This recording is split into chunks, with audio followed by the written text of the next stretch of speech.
Welcome to Penrose Learning, where we make understanding easy. You start by verifying your console and gathering tools, a USB-C cable, a PC, and a micro SD card. Next, boot the switch into RCM and use Tegra RCM GUI or AMS to flash Hecate temporarily. Once Hecate runs, dump your console's prod. Keys and BIS keys to the SD card. These unique files let you build a compatible Android image. Make sure to only use keys from your own switch. This step is the gatekeeper for everything that follows. Once you have keys, obtain an Android port for Switch like Lineage OS builds or community projects designed for the Tegra X1. Patch the image with your prod. Keys so encryption and vendor verification match your console. Prepare the vendor blobs from your dumped firmware.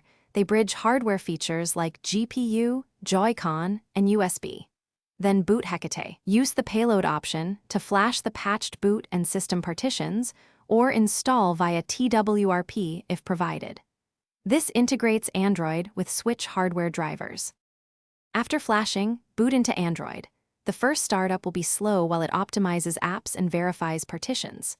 Follow Android setup, enable developer options, and verify input mapping so Joy-Cons and touchscreen respond. Make sure GPU and audio drivers are present. Install additional APKs for controller mapping if required.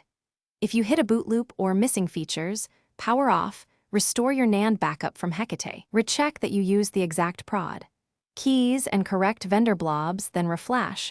That fixes most issues. Thanks for watching. If this was helpful, leave a like and consider subscribing. See you next time.